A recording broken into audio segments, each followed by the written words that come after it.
Look how cute you are.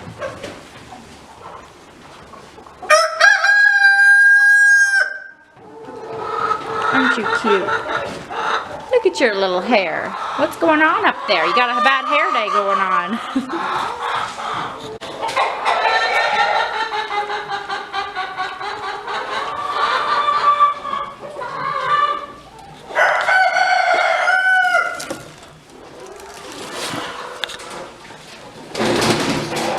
So as y'all can see, I'm going to be sitting here working on some of this garlic. Some of it's going to be cracked. That's going to be sea garlic. Ooh. Bingo got excited. Just a second. Bingo's our pheasant.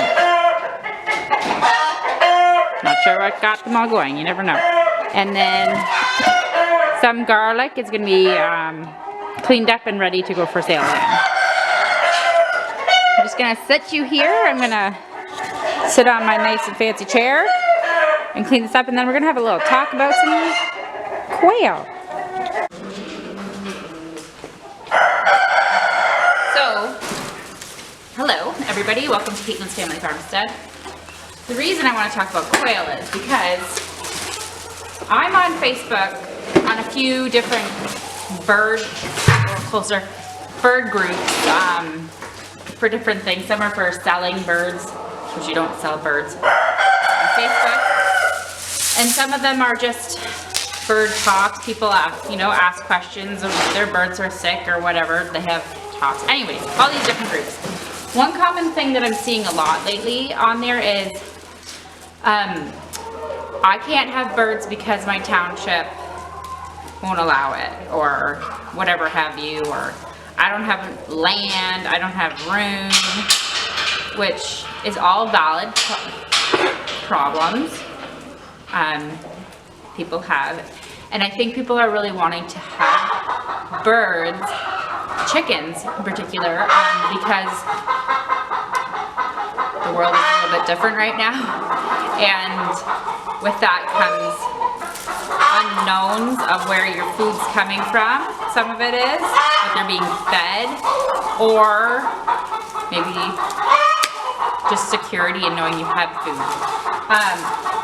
So my answer to some of these people and I see this question so often, that's why I'm just bringing it up here, because it's an important topic, I think, is quail. I don't know of quail being a restricted bird. I mean, like, they're so small. You could have them in your apartment in town. If you have a closet, you could have quail. They're so small. You could have them in their garage if you have a garage. Seen on Etsy. I'm on Etsy a lot. I like that. Who doesn't like Etsy? There's some people with some really creative ideas of housing for quail. I've seen people take like an old dresser, like the 4-drawer dresser, and convert them into little quail houses, which would be perfect because you don't want their enclosure to be really high. I'll get into that in another video. I think I'm going to do a whole little quail thing. So anyways, the reason we have quail and the reason I love them is my son a couple of years ago, he really wanted some quail. And that's the other thing about quail. It's a good starter bird because they're not expensive. I think we had to pay, this was a little bit ago, $3 maybe a bird. I mean, and that's definitely affordable for anybody to get into. So yeah, and if your kids want to try them, that's a good starter. But then for you as well, if you want to be in town, that kid gives you a source of eggs. Like I showed, yeah, you won't get, they're not huge eggs, but I would say 2 to 3 quail eggs equivalent to 1 chicken egg. So that's not too bad. And if you have, let's say you have 1 rooster, always have 1, because if you're wanting that sustainability, you need to have that mister running around with those ladies. And then I would maybe have, like, say you have 4 little girls, 5, whatever. If you're a family of 2 and you get 4 a day, all of a sudden 2 days you have 8.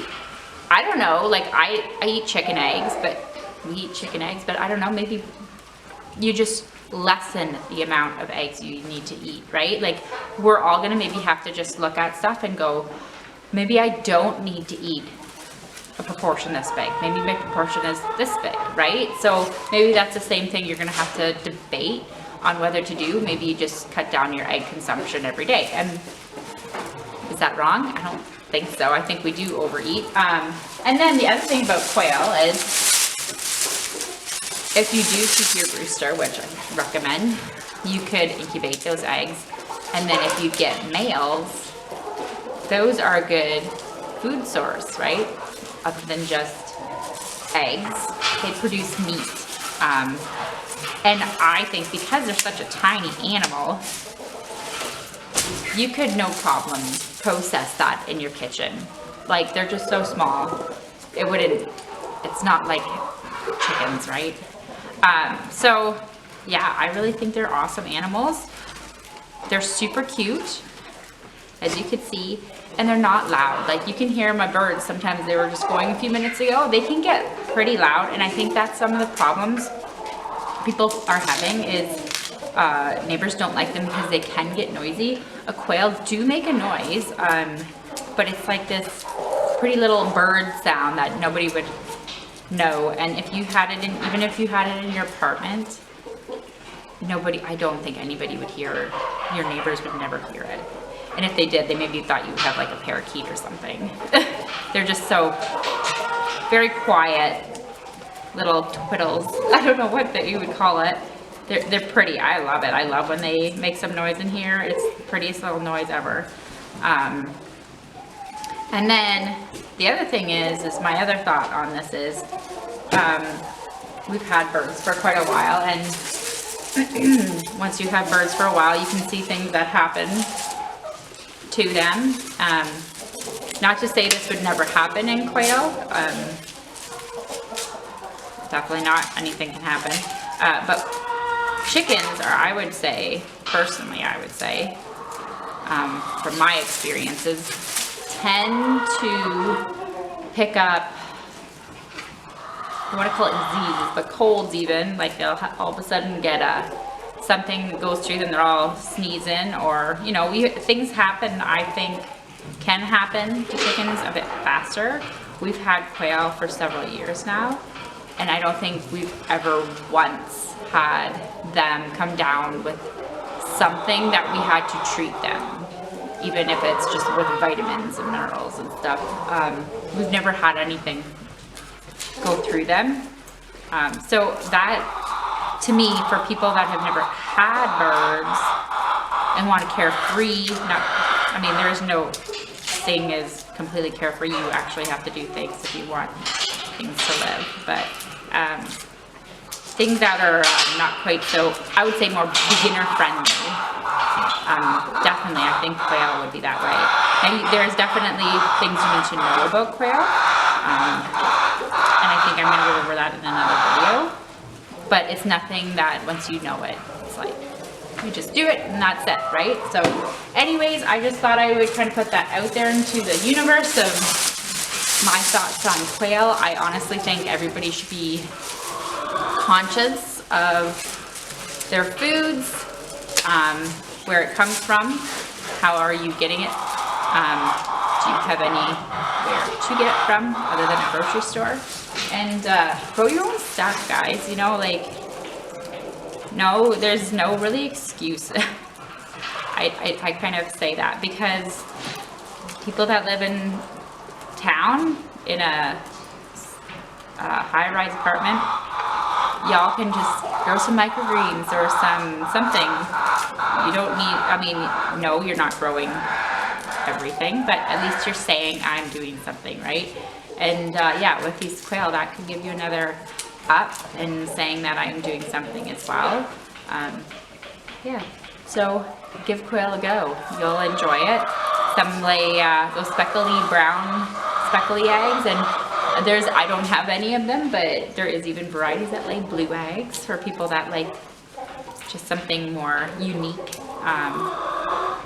But yeah, I got a lot of work to do here with garlic. We got another order for some, so I got to get this all ready to go. Planting will be coming up. Well, it's November the 4th today. Technically, normally most years we've already planted our garlic by this time. So, but it's been very wet. We're seeing that the next few days is supposed to be sunnier, so I'm hoping we can get out there and plant. And we're going to be planting with my in-laws this year. They plant about 4 or 5 times what I plant, so they actually have a garlic planter, and because we're going to be planting at the same plot, I think I get to use their garlic planter, so I don't have to do it all by hand this year. So that is a win. I'm excited for that. Especially when it's this late in the year. We gotta get this stuff in. And I hope you guys have a fantastic day. Give Quail a go.